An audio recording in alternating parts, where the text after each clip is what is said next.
자, 설교 제목 한번 해봅니다. 변화가 없는 신앙은 죽은 것입니다. 변화가 없는 신앙은 죽은 것입니다. 한번 더 해봅니다. 변화가 없는 신앙은 죽은 것입니다. 변화가 없는 신앙은 죽은 것입니다.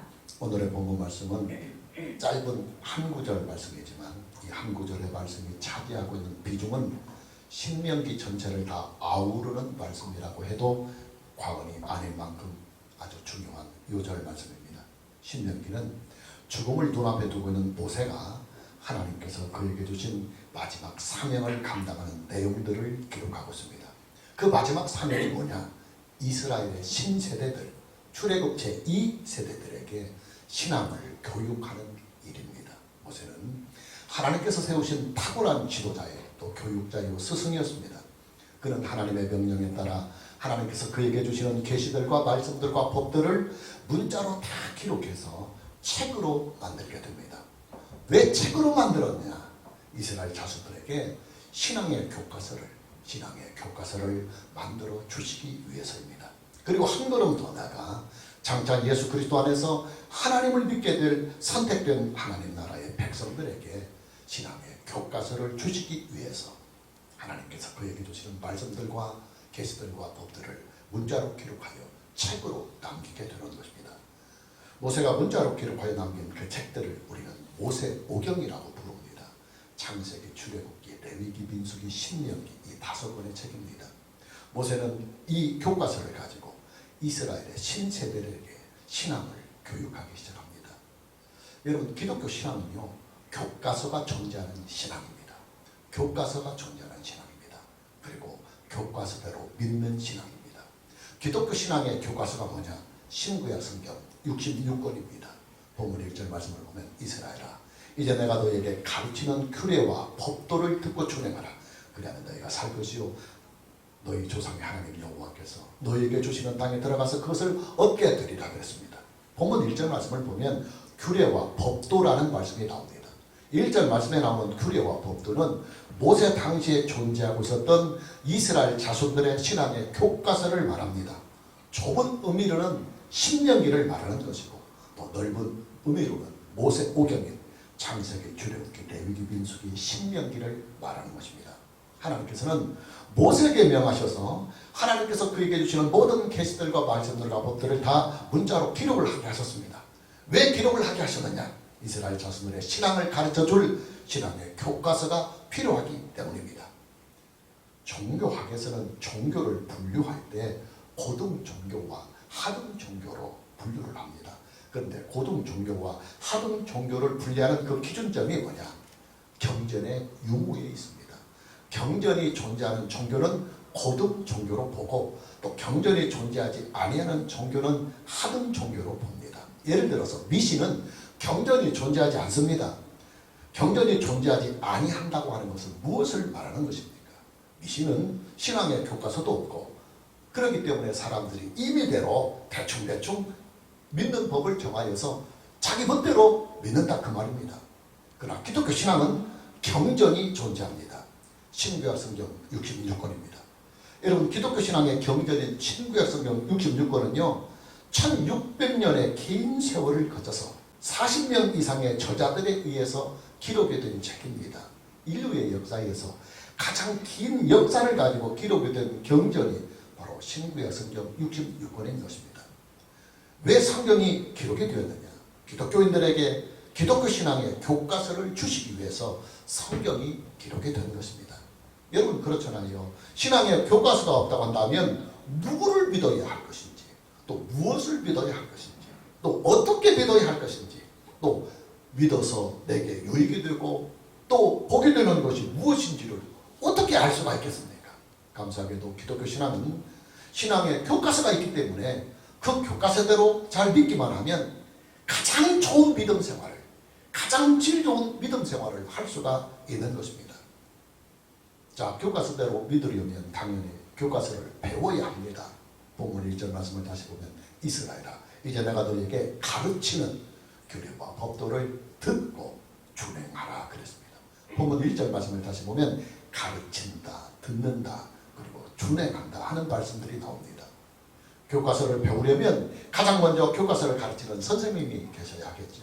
그리고 그 다음에는 선생님의 가르침을 기쁘게 듣고 배우는 학생들이 있어야 할 것입니다.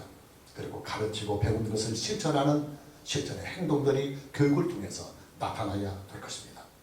모세는 탁월한 선생님이십니다. 모세는 하나님께서 그에게 주신 계시들과 말씀들과 법들을 문자로 다 일일이 기록해서 교과서를 만들고 그 교과서를 가지고 직접 이스라엘의 신세대들에게 집중적으로 하나님의 말씀을 교육하는 것입니다. 그 교육이 바로 신명기입니다. 신명기에 기록이 되어 있는 이 모든 말씀들은 예수님께서도 자주 인용을 하셨습니다. 우리가 복음서를 보면 예수님께서 메시아의 소명을 받으신 후에 곧바로 광야에 가셔서 40일을 금식하시며 기도하시는 내용이 나옵니다. 이때 사단은 예수님께서 굶주려 있는 그 틈새를 노리고 예수님을 시험하게 됩니다. 사단은 예수님에게 3번의 시험을 합니다. 예수님께서는 사단의 이 모든 시험을 다 이기십니다. 사단은 예수님을 시험해서 무너뜨리는 일이 불가능하다는 것을 알고 예수님을 떠나게 됩니다. 그리고 이때부터 예수님은 비로소 메시아로서의 본격적인 사역을 시작을 하게 됩니다. 중요한 것은 예수님께서 사탄의 시험을 받으실 때 무엇으로 사탄의 시험을 이기시고 물리치셨느냐 하는 사실입니다.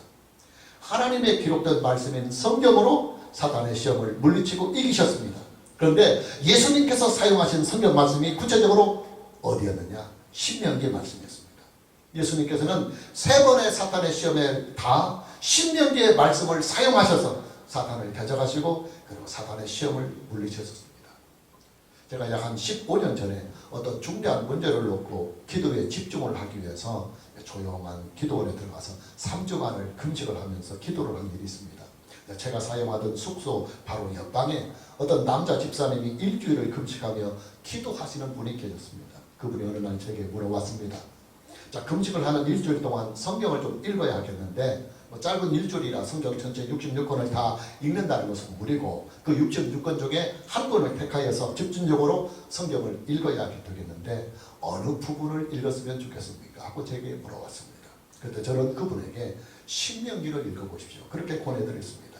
신명기는 구약 성경이지만은 기독교 신앙의 터인 하나님의 말씀과 법이 가지고 있는 무게감을 우리에게 잘 알려주고 있습니다.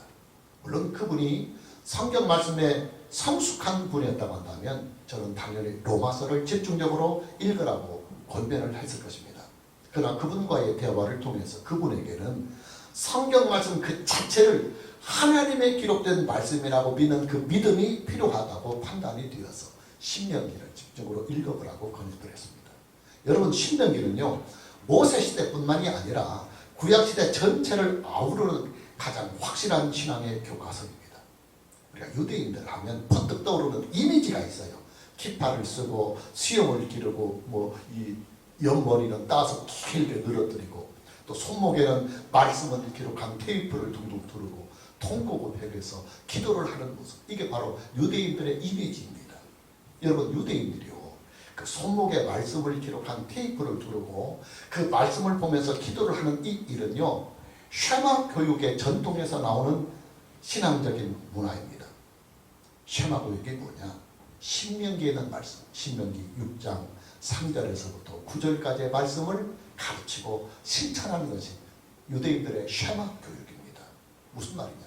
그만큼 유대인들의 역사에서 신명기가 차지하고 있는 이 비중이 크다는 말입니다. 모세는 신명기에 있는 하나님의 말씀을 이스라엘의 신세대들에게 집중적으로 가르치기 시작합니다. 이 가르침은 약 2달 정도가 걸렸습니다. 모세의 이 가르침은 모세의 사역의 최종적인 마무리요, 또 모세의 인생의 마지막 사명이었습니다. 모세의 인생의 마지막 헌신이기도 했습니다. 모세는 이 가르침을 끝으로 세상을 떠나게 됩니다. 모세가 이스라엘 신세대들에게 교육을 하면서 신앙을 교육하면서 가장 강조를 하고 있는 부분이 뭐냐? 그게 2가지입니다. 첫째는 신앙은 신앙의 교과서를 잘 배워야 한다는 것입니다. 본문 1절 말씀을 다시 보면 이스라엘아 이제 내가 너에게 가르치는 규례와 법도를 듣고 준행하라고 했습니다. 본문 1절 말씀을 보면 규례와 법도를 듣고라는 말씀이 있습니다.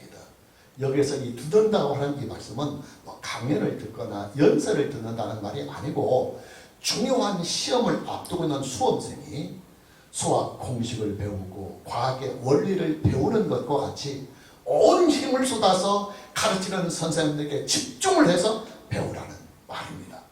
모세는 지금 모압 평지에서 이스라엘의 신세대들에게 그의 인생의 마지막 사명을 위하여 사력을 다하고 있습니다.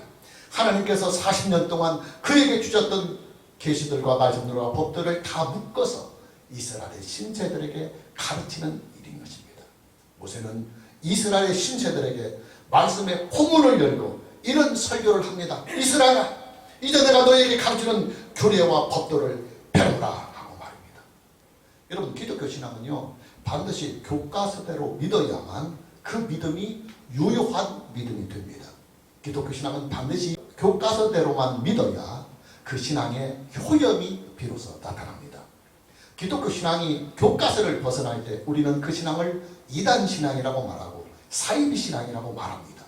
기독교의 이단 신앙이나 기독교의 사이비 신앙은 하나님을 믿고 섬기는 신앙이 아니라 오히려 하나님을 대적하는 신앙이 됩니다. 기독교 이단 신앙이나 기독교 사이비 신앙은 그런 신앙을 가지고 살아가는 본인 자신은 물론이거니와 그의 가족들, 그리고 더 나아가서는 사회적으로도 아무런 유익을 주지 못하고 오히려 패망의 길을 가는 악한 신앙이 되고 마는 것입니다. 기독교 신앙은 교과서대로만 믿는 신앙입니다. 성경대로만 믿는 신앙, 이것이 바로 기독교 신앙입니다. 교과서대로 믿으려면 당연히 교과서를 잘 배워야 합니다. 인생의 결정적인 시험을 눈앞에 두고 있는 수험생이 필사의 각오로 선생님에게 교과서를 배우는 그런 자세로 우리는 성경을 배우고 신앙의 교과서를 배워야 합니다. 이 배움에는 목사님들도 예외는 아닙니다. 아니, 목사님들은 더욱더 오히려 성경을 더 연구하고 성경을 더 공부해야 합니다. 왜냐? 교인들의 신앙은 결국 그들에게 신앙을 교육하고 가르치는 목사의 영향을 가장 크게 받기 때문입니다. 여러분 앞에 미안하고 부끄러운 고백이지만 제가 30대와 40대에 설교를 했던 일들에 대하여 어떤 부분들은 잘못 가르치고 잘못 설교한 일들이 있습니다.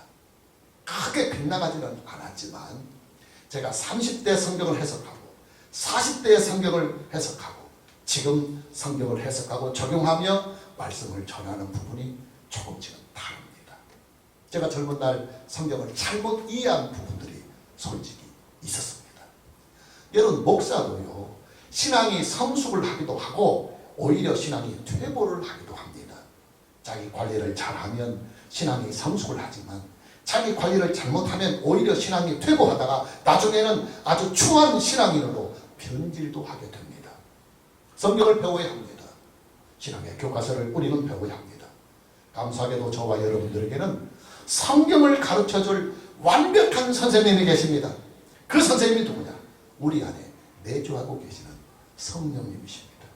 오늘 저와 여러분 모두에게 우리 안에 내주하고 계시는 성령님을 의존하고 또 의지해서 성경을 열심히 배우고 또 성경을 바르게 배우는 이 은혜가 있기를 먼저 주님의 이름으로 축복합니다.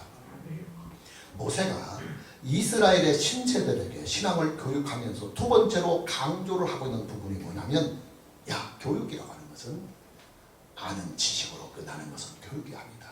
반드시 배운 것을 실천해야 된다는 이 실천의 분야를 강조하고 있습니다. 다시 본문 1절입니다. 이스라엘아, 이제 내가 너희에게 가르치는 규례와 법도를 듣고 준행하라. 그리하면 너희가 살 것이요 너희의 조상의 하나님 여호와께서 너희에게 주시는 땅에 들어가서 그것을 얻게 되리라 그랬습니다. 본문 1절 말씀을 다시 보면 듣고 준행하라는 말씀이 있습니다. 배운 것을 실천하라는 말씀입니다. 여러분, 기독교 신앙은요, 성경대로 믿는 신앙입니다. 당연히 성경을 배워야 합니다.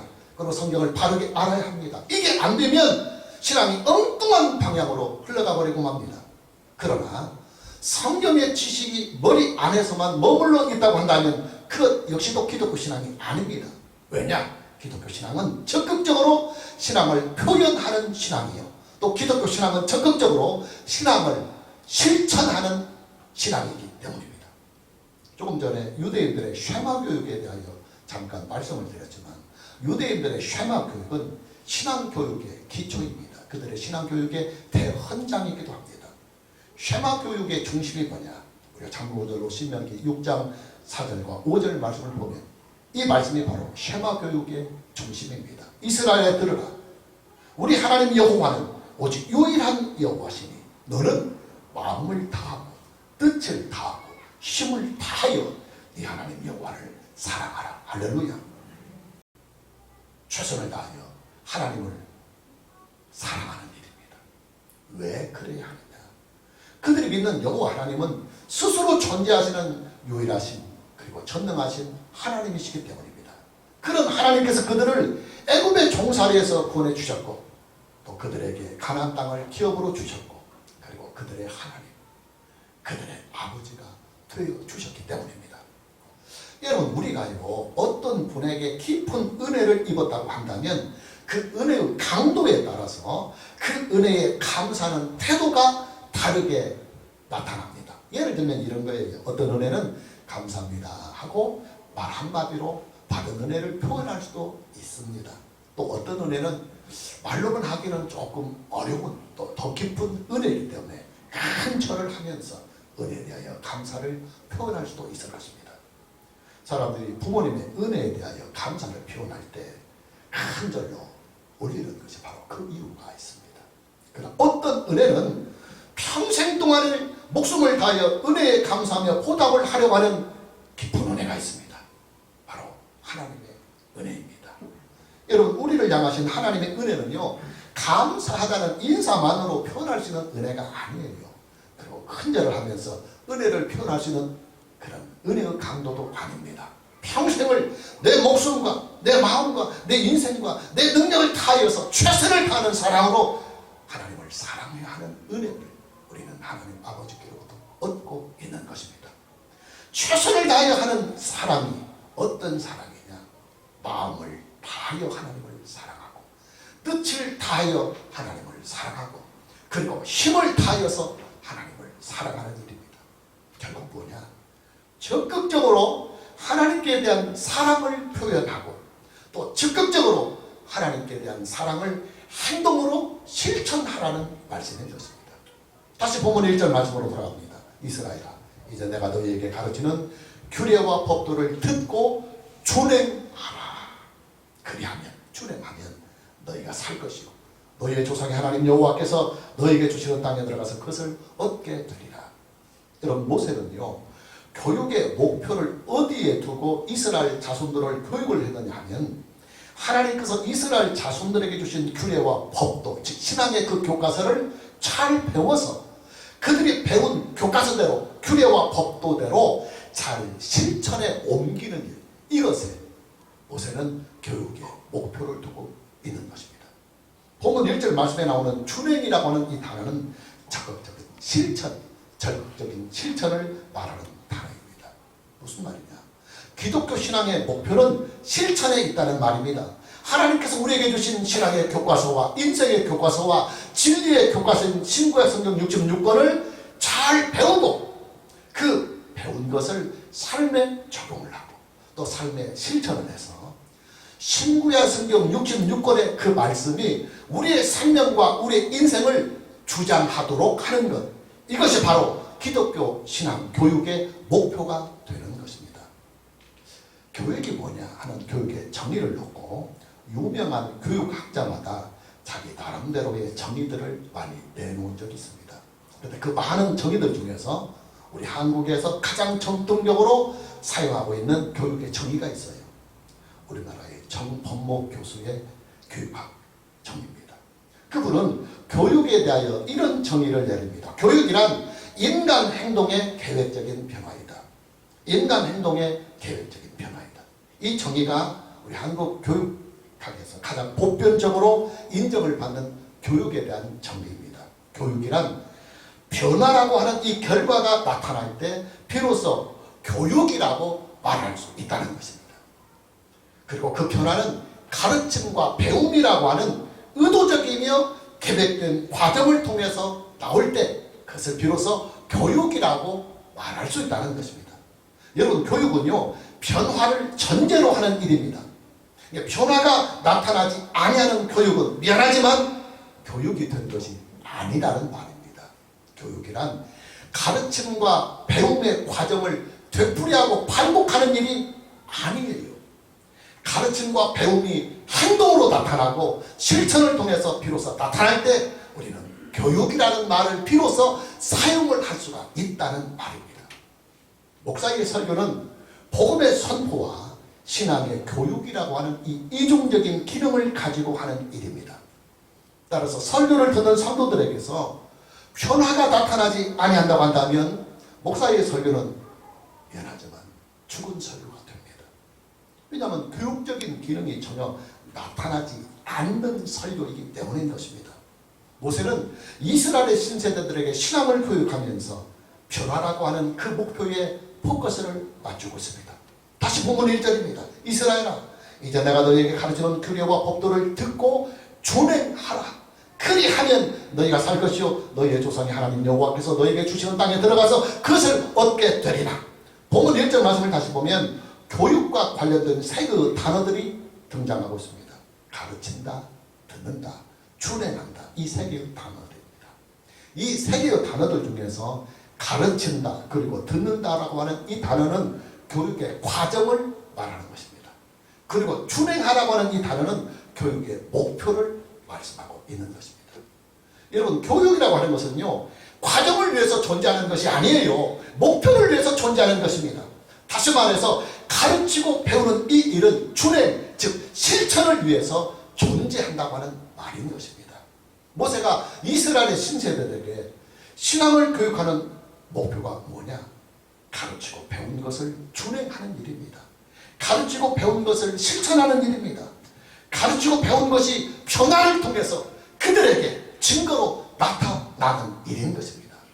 모세는 이스라엘 출애굽 제1세대들에게 40년 동안 신앙을 교육하는 사람이었습니다. 그러나 교육의 열매인 변화의 열매는 단 두 사람에 불과했습니다. 이스라엘의 장정 60만 명이 넘는 이스라엘 백성들에게 40년 동안 하나님의 말씀을 집중적으로 가르쳤지만 교육의 목표인 변화의 이 열매는 단 두 사람밖에 열매를 맺지 못했습니다. 출애굽파 제1세대들 중에서 가나안 땅에 들어갈 수 있었던 사람은 여호수아와 갈렙 단 2명이었기 때문입니다. 모세는 이 부분에 교육에 포커스를 맞추고 있습니다. 아무리 열심히 가르치고 아무리 열심히 배운다 할지라도 변화가 없는, 열매가 없는 교육은 결국 죽은 교육이다, 죽은 신앙이다 하는 것입니다. 결국 뭐냐? 교육이라고 하는 것은 아무리 잘 가르치고 아무리 열심히 배운다 할지라도 실천이 없으면 꽝이다, 변화가 없으면 죽은 교육이 된다 하는 것입니다. 목회를 하면서 가장 보람이 있고 기쁠 때가 있어요. 설교를 듣고 그리고 설교를 통해서 신앙의 교육을 받은 교인들에게서 변화가 일어날 때, 변화가 나타날 때 목사는 가장 보람이 있는 것입니다. 그러나 목사가 목회를 하면서 가장 절망감을 느끼는 순간도 있어요. 아무리 설교를 하고 아무리 성경을 교육해도 성도들에게서 변화가 일어나지 아니할 때, 성도들의 모습 그리고 성도들의 신앙은 그 자리를 계속 머물고 있을 때 목사는 처절한 절망감을 느끼는 것입니다. 오늘 저와 여러분 모두에게 기독교 신앙의 교과서인 성경을 통해서 변화의 흔적이 있는 이 은혜가 있기를 주님의 이름으로 축복합니다. 마무리합니다. 한국교회가 안고 있는 최대의 약점이 뭐냐? 변화의 흔적이 약하다는 것. 이것이 한국교회가 안고 있는 최대의 약점입니다. 목사들이 자꾸 넘치고 교인들이 자꾸 넘치고 또 교회들이 자꾸 넘치고 신학교와 선교 단체들이 자꾸 넘치고 각종 집회와 설교와 그리고 교육의 과정들이 자꾸 넘치지만 그러나 변화의 흔적, 실천의 흔적은 심히 약하다는 것이 한국교회의 가장 큰 약점이며 또 단점입니다. 변화의 흔적이 없는 신앙은 미안하지만 죽은 신앙입니다. 변화가 없는 신앙은 미래가 없습니다. 성경과 기독교 역사가 그것을 입증하고 있습니다. 오늘 저와 여러분 모두에게 기독교 신앙의 교과서인 신구약 성경 66권을 잘 배워서 그 배운 것을 우리가 실천에 옮겨서 하나님의 말씀이 우리 생명과 우리 인생을 주장해 갈 수 있는 이 변화의 흔적. 지금까지는 내 의지대로, 내 마음대로, 내 욕구대로, 그러나 이것이 진리는 아니었기에 인생의 진리, 성경이 나에게 말씀하는 것에 순종해서 성경 말씀에 나를 길들여가고 성경 말씀에 나를 순종해 가서 절대적인 선이시며 절대적인 의이시며 절대적인 진리의 말씀인 성경 말씀에 나를 순종해 가므로 성경 말씀이 나를 변화시키고 그리고 나의 인생과 삶이 어느덧 성경의 토양 위에 세워져서 성경 말씀으로 인생을 살아가고 인격이 만들어가는 이 놀라운 은혜가 있기를 주님의 이름으로 축복합니다. 찬양합니다.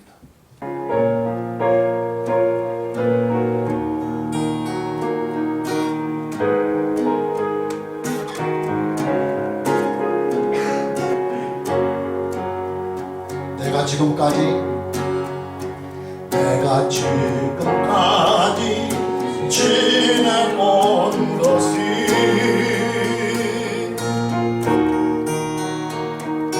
주의 은혜라 주의 은혜라 지금까지 지내온 다시 고백합니다. 내가 지금까지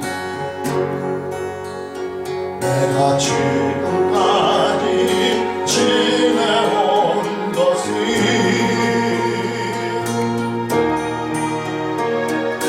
주의 은혜라 주의 은혜라 지금까지 지내온 것이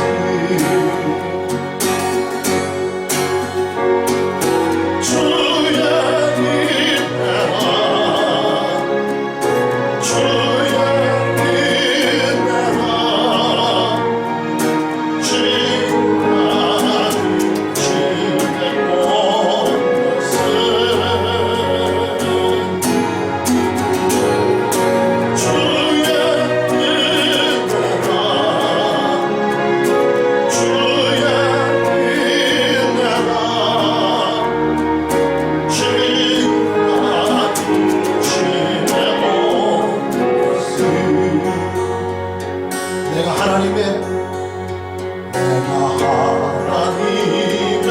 자녀된 것이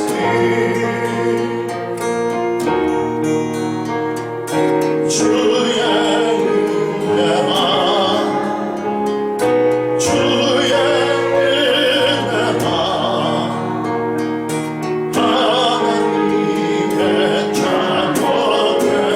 내가 하나님의 자녀된 것을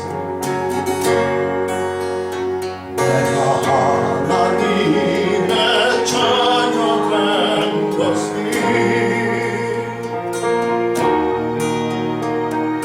주의 은혜라 주의 은혜라 하나님의 자녀된 것이 오른손을 고백합니다. 주님의 은혜라 주의 은혜라 주의 은혜라 하나님의 자녀된 것이 주의 은혜라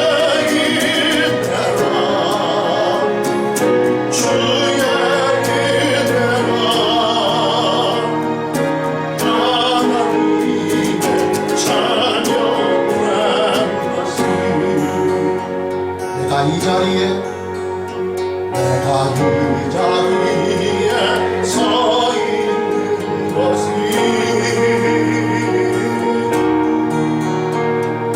주의 은혜라 주의 은혜라 이 자리에 서 있는 것은 내가 이 자리에 서 있는 것은 내가 이 자리에